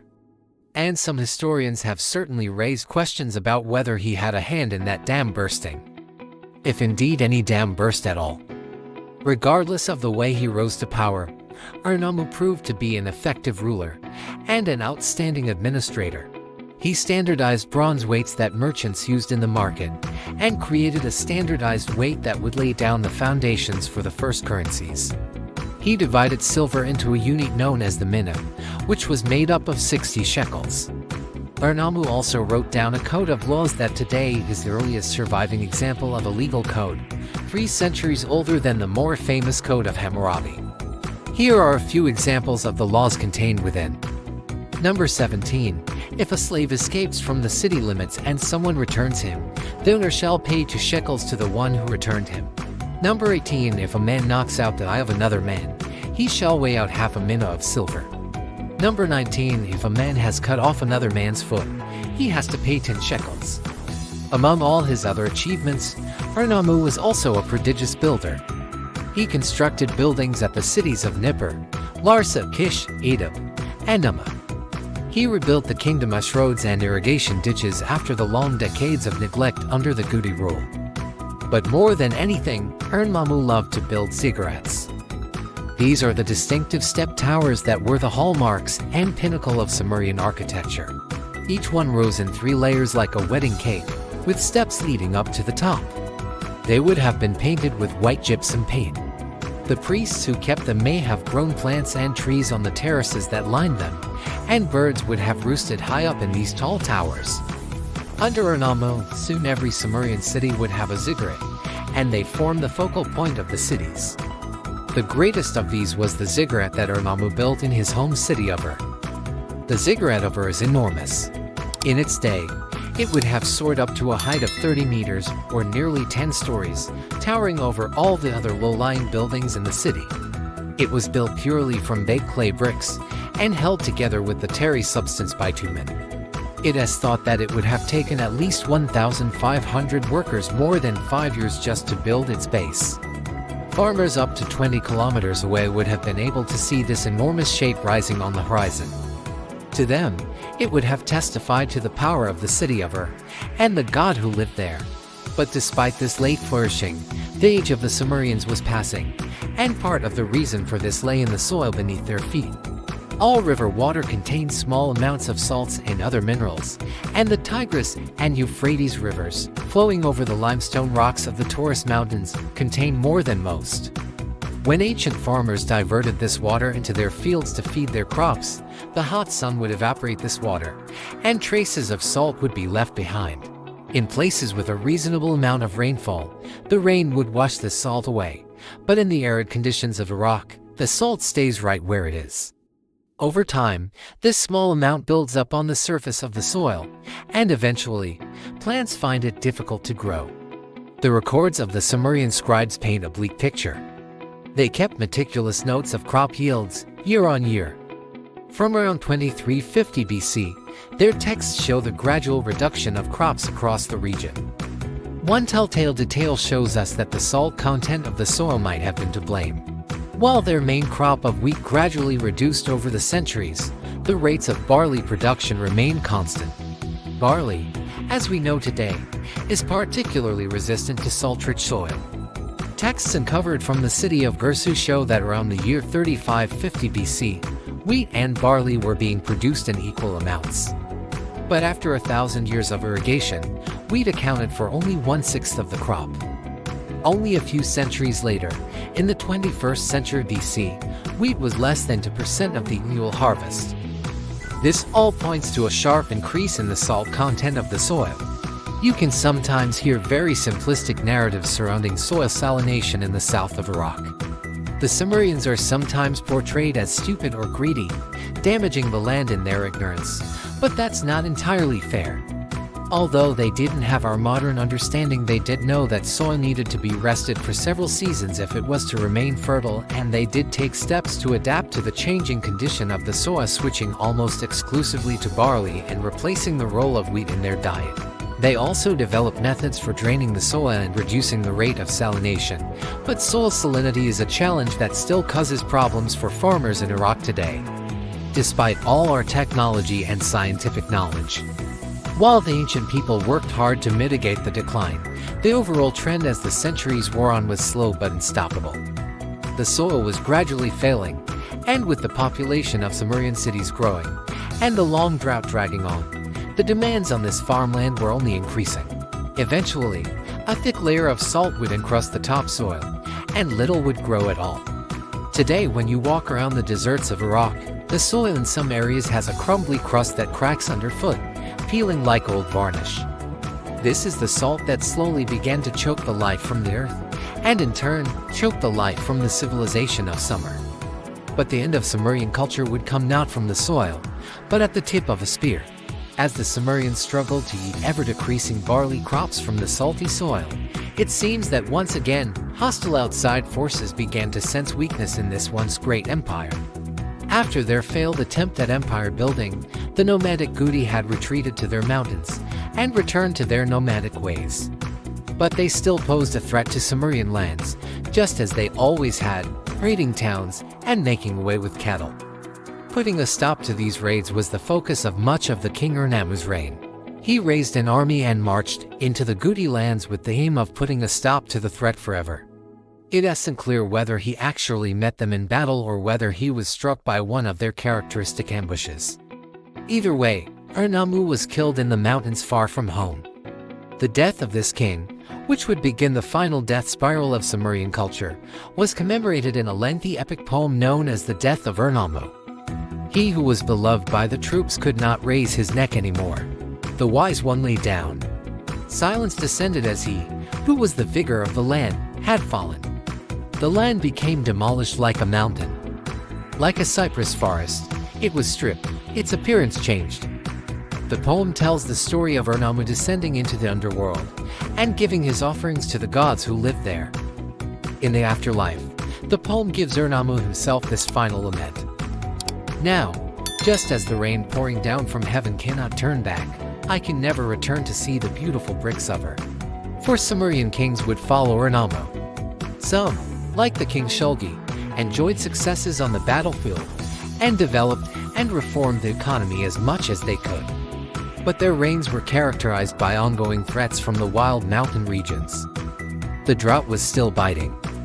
The soil was becoming increasingly choked by salt, and as food got scarce, more and more nomadic people were driven to raiding and plundering to feed themselves. By now, the Gudi were far from the only people who threatened the border of Sumer and Akkad. One tribe in particular, known as the Martu, posed a particular threat. The Martu were a Semitic sheep-herding people from the mountains of Syria and Lebanon. Like the Gudi, the Sumerians considered them to be wild and barbarous, and tended to describe them in contemptuous, but also fearful terms. The Martu, the powerful south wind, who from the remote past have not known cities. The Martu, who know no grain. The Martu, who know no house or town. The savages of the mountains. The Martu, who eat raw meat, who are not buried after their death. Another text describes them in similar animalistic terms as the Gudi. The hostile Martu have entered the plains. The Martu are ravaging people with canine instincts like wolves. It's clear that around this time of drought and famine, the Martu were finding their way of life in Syria increasingly impossible. Environmental pressures were pushing them further south into the rich farmland of the river valley into the lands of the Sumerians. Despite the weakened power of the Sumerian state, the later kings of Sumer were determined to stop the Martu incursions. One king named Shusin even ordered the construction of a wall that stretched almost 300 kilometers between the Tigris and Euphrates rivers. It would be called the Martu Wall, and sometimes the wall facing the highlands. What form exactly this wall took is unknown, since its remains have never been found, but it was likely an earthwork rampart dotted with forts, and perhaps fronted with a moat fed by canals. It was more than twice the length of Hadrian's wall and essentially turned the rich farmland between the Tigris and Euphrates into an island fortress, with the rivers on either side, the sea to the south and the wall to the north. It would have been an enormous engineering work, and shows that even in its final years, the Sumerian state still commanded considerable manpower and energy. But ultimately, the wall would prove useless. Like all walls, it was only effective with a constant garrison manning it. Soon, it would become clear that the building of this wall was not an act of strength, but the last resort of an empire falling in on itself. The last Sumerian king was a man named Ibbi-Sin, who took the throne in the year 2028. Virtually as soon as he was crowned, the empire began to fall apart. In his first year of ruling, the eastern city of Eshana broke free from the empire, and Susa, a city in the region of Elam in the Iranian lowlands, successfully rebelled in the third year. These Elamites were an ambitious people. They were rivals for the later Assyrian and Babylonian empires, but at this stage, were only just beginning to flex their muscles. Their rise would spell the end of the Sumerian age. The fracturing Sumerian Empire could no longer maintain its defenses along the 300 kilometers of the Great Martu Wall, and so, in the 5th year of his reign, the wall that Ibisin's father had built failed. The Martu poured over the defenses and overran the rich farmlands that lay behind. The effects of this loss were immediate and devastating. Food shortages ran rampant. In years 7 and 8 of Ibisin's kingship, the price of grain increased to 60 times the usual cost. People would have starved in the streets. The famine was hitting the capital city of Ur especially hard. And it's clear that at this point, the king Ibisin really began to panic. Desperate to feed his people, King Ibisin summoned one of his generals and told him to travel north to the city of Isin to buy grain and pay many times its usual cost. This general was a man called Ishbiara, and it's clear that he wasn't the most trusted of the king's generals.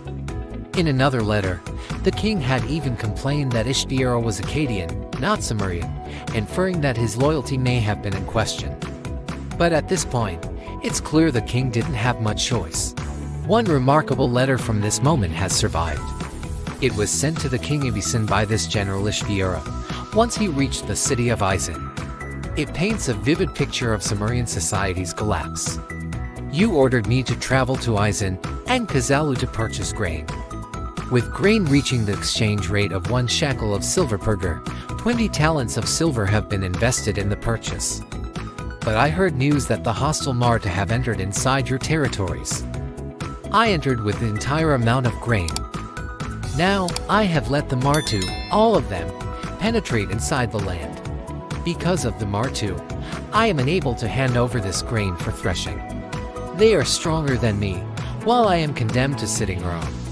This letter shows that the twin pressures of the Martu invasions, coupled with the famine at home, were beginning to tear the very fabric of the kingdom apart. The Akkadian general Ishbiara urges the king to send a fleet of 600 boats up the river to transport the grain. He also kindly offers to stay behind in Isin and help to defend it against the invasion. That I should guard for you the cities of Isin and Nibru, let it be my responsibility. My lord should know this. It's possible that Ishbiara knew that the request for 600 boats was impossible. In fact, he had no intention of ever heading back to the starving city of Ur. He stayed in Isin with all the grain, and soon declared himself its king. This is just one story out of many that shows the Sumerian state truly beginning to come apart. Facing threats on multiple sides, the king Ibisin entered into a frantic series of last-ditch measures. He ordered fortifications built at the important cities of Ur and Nippur, but these efforts were in vain. Ultimately, the Sumerian Empire fell apart one city at a time, until only the capital of Ur remained, surrounded by hostile forces. Soon the Elamite people, those former subjects of the Sumerians in the foothills of Iran, marched down along the hill paths, gathering with them an army of tribesmen, and laid siege to the great city of Ur. King Ibisin tried one last attempt to beat them back, and it's clear at this point how desperate he was. He tried to enlist the help of his great enemy, the wild Martu, who had poured over his father's wall. He offered to pay them in exchange for their help. He even swallowed his pride and begged for the help of Ishbiara, the general who had stabbed him in the back on that journey for grain, and was now ruling as the king of Isin. But it was all useless. The Elamites broke through the walls of Ur and set the city on fire. They poured into its sacred precinct and looted it of all its valuables. We can imagine them storming up the steps of Ur's great ziggurat, killing priests and plundering its treasures as they went. The surrounding fields were burned, and the waterways became contaminated with disease. The armies of Elam stormed the royal palace and captured the king Ibisin. They took him away in chains, marched him back to their homeland, and imprisoned him there. This was the last king of Sumer, a civilization that had endured for millennia, and he would die in chains, imprisoned by his enemies in a foreign land. The ancient Sumerians who saw the destruction of their cities reacted to their sorrow in the same way that humans always have. They wrote poetry. In fact, for each of their great ruined cities, they wrote a lament. One of these poems, called the Lament for Ur, relates with tangible anguish the horror of that time. The gods have abandoned us. Like migrating birds, they have gone. Ur is destroyed. Bitter is its lament. The country's blood now fills its holes like hot bronze in a mold. Bodies dissolve like fat in the sun. Our temple is destroyed. Smoke lies on our city like a shroud. Blood flows as the river does, the lamenting of men and women. Sadness abounds. Ur is no more. The fall of Ur was one of the great turning points in ancient history. It marked the end of the unified Sumerian state, and the region entered a small dark age in which individual city-states once again vied for control over the ruins of the former empire. The wars of this period turned Sumerian cities to blackened heaps of burnt brick. The people mourn. Its people like broken potsherds littering the approaches. The walls were gaping. The high gates, the roads, were piled with dead. In all the streets and roadways, bodies lay. In open fields that used to fill with dancers, the people lay in heaps. Meanwhile, the drought dragged on, and the salt-ridden fields were no longer producing enough barley. Faced with these problems, the Sumerian people began to flock out of the region in huge numbers, refugees carrying with them their meager belongings, and weeping for the home they had left behind. Over the next centuries, a vast population movement took place from the south of Mesopotamia to the north. Some of these Sumerian speakers would settle in the Akkadian lands, but with their connection to their homeland severed, their cultural identity went with it. They learned the Akkadian language of the northerners, and left theirs behind in the smoking ruins of their cities. The Martu, those wild hill people so detested by the Sumerians, would themselves settle down in the cities they conquered along the river valley. The migrating Martu, the fleeing Sumerians, and the native Akkadians would mix together. They would blend their cultures as the people of this region always had. The foundations they laid would give rise to the next chapter of Mesopotamian and human history, and forge the region's next superpowers. These would rise as the legendary empires of Babylon and Assyria, but those are stories that I will save for another time. Sumerian was now a dead language. It would never again be heard spoken in the streets and the markets, but it did remain in use for at least another 2,000 years, preserved in the temples and scriptures of later empires. Just as Latin once survived in the churches of medieval Europe after the fall of Rome. For these later people, Sumerian became the language of the gods, the language of myth and magic. The kings of Ur, those great Sumerian rulers themselves, passed into legend, and some of them would later be revered as gods themselves. All the kings of Mesopotamia and Babylon and Assyria for the next 1,000 years would rule under a title that gave them a kind of ancient legitimacy reaching right back to the first age. To the dawn of mankind's journey into civilization, King of Ur, King of Sumer and Akkad. Even after the fall of the Sumerian Empire, many of its great cities would continue as population centers into the post-Sumerian era. Among these was the great coastal city of Ur, situated at the mouth of the Euphrates, which would rise and fall a number of times over its history. But ultimately, it was the landscape that had given birth to Ur, and it was the landscape that would bring about its demise. Today, if you stand in the ruins of Ur, the sea that once lapped its shores is nowhere to be seen.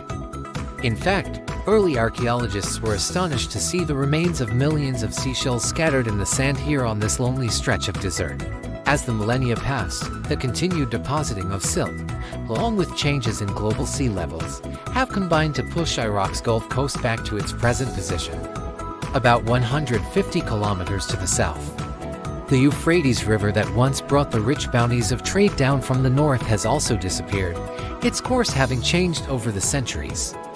In fact, around the barren mounds of earth where the city of Ur once stood, there's nothing at all but the lone and level sands of the Iraqi desert, boundless and bare for miles around. Water had always been this city's lifeblood, and the loss of the river and the sea meant the slow death of Ur. People soon left its houses and its streets. They stopped working its fields and maintaining its irrigation canals, and soon, the land dried up and the topsoil blew away in the wind. The priests extinguished the fires that burned in the top chamber of Ur's great ziggurat, and stopped leaving their offerings there to the moon god Sin.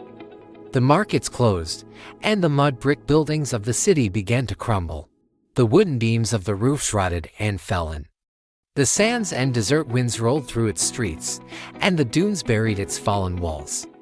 Before long, the greatest city the world had ever known was just a mound of ruins where the occasional desert traveler would pass by, and where the Italian traveler Pietro della Valle would one day shelter with his wife from a threatening group of bandits, and discover the scattered fragments of writing that the Sumerians had left behind in their forgotten language.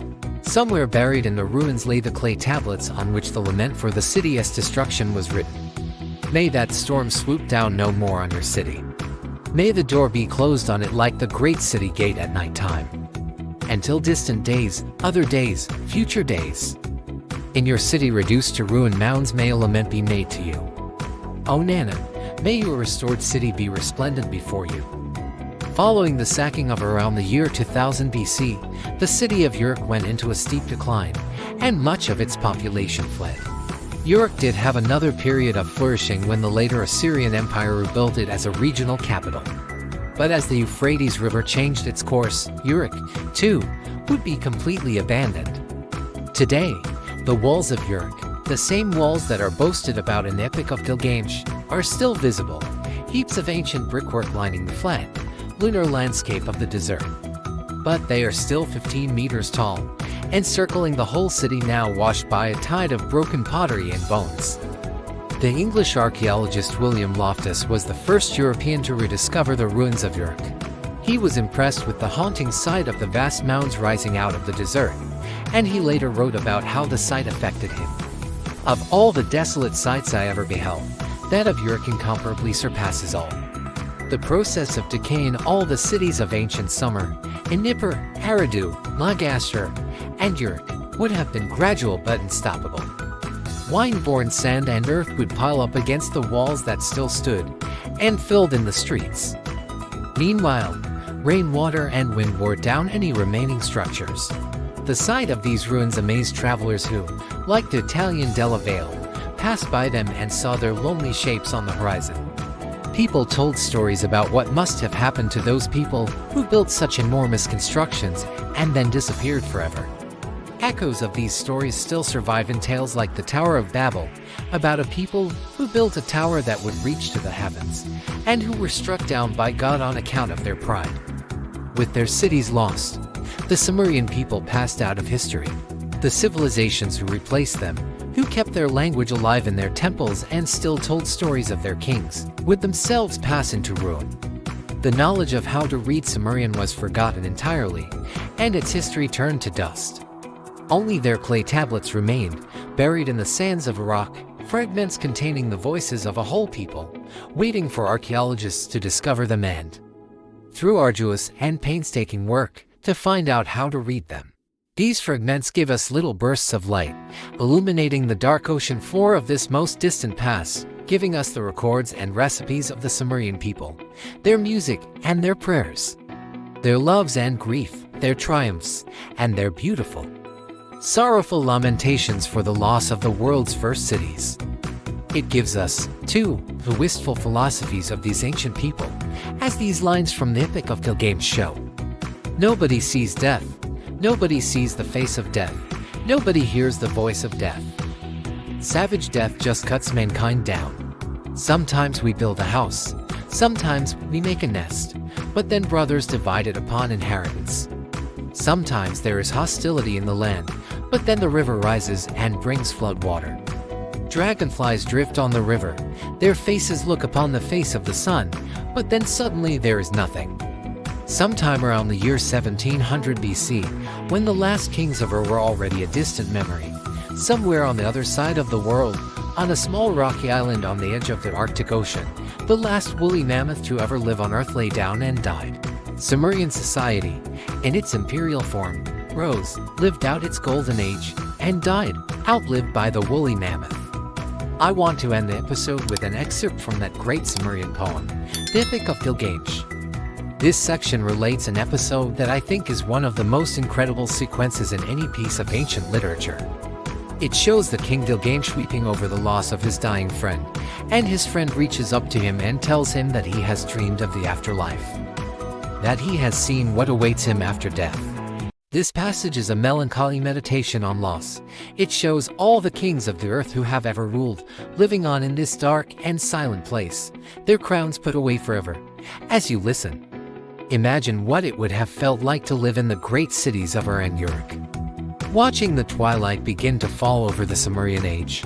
Imagine what it would feel like to see the crops grow weaker every year as the white crust of salt begins to form on the ground, and the city's people go hungry in the streets wailing year after year for the gods to help them. Imagine how it would have felt to see the armies of the mountain people gathering on the horizon, having to flee the city with your possessions on your back, leaving your home behind forever as the wind wrestles through the dying reeds.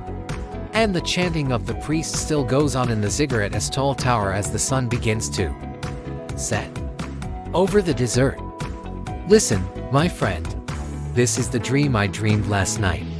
I stood before an awful being, the somber-faced man bird.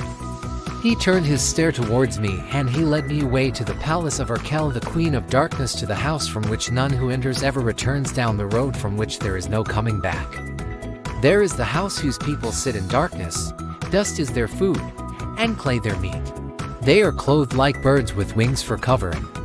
They see no light. They sit in darkness. I entered the house of dust, and I saw the kings of the earth, their crowns put away forever, rulers and princes, all who once wore kingly crowns and ruled the world in the days of old. They who had stood in the place of the gods stood now like servants. In the house of dust were high priests and acolytes, priests of the incantation and of ecstasy, and there was Ereshkigal, the queen of the underworld, she who keeps the books of the dead. She raised her head, she saw me and spoke. Who has brought this one here? Then I woke like a man drained of blood, who wanders alone in a waste. Thank you once again for listening to the Fall of Civilizations podcast. I'd like to thank my voice actors for this episode: Rye Bricknell, Jake Barrett Mills, Jim Jacobs, Nick Bradley, and Emily Johnson. I love to hear your thoughts and responses on Twitter, so please come and tell me what you thought. You can follow me at Paul Cooper, and if you'd like updates about the podcast, announcements about new episodes, as well as images, maps, and reading suggestions, you can follow the podcast at fall_of_civ_pod. With underscores separating the words, this podcast can only keep going with the support of our generous subscribers on Patreon. You keep me running, you help me cover my costs, and you help keep the podcast ad-free. You also let me dedicate more time to researching, writing, recording, and editing to get the episodes out to you faster, to make them longer, and bring as much life and detail to them as possible. I want to thank all my subscribers for making this happen. If you enjoyed this podcast, please consider heading on to Patreon.com/falloffcivilizations_podcast, or just Google Fall of Civilizations Patreon. That's Patreon. This episode has touched a number of times on the power and necessity of the written word, a gift that ancient Iraq once gave to the world. And I thought it would be fitting to take a moment here to promote a charity that really needs your help today. Its name is Book Aid. In 2015, the terrorist group ISIS burned over 1 million books in the library of Iraq's Mosul University. Today, the Book Aid team is trying to rebuild that library and give the students of Mosul some hope for their future. If you think you can spare anything, please head on to bookaid.org and see how you can help today. For every £1 you give, they can send another book to Mosul's University Library. There's also a list of other ways you can help to provide resources, equipment, and even training to bring the gift of the written word back to the place where it first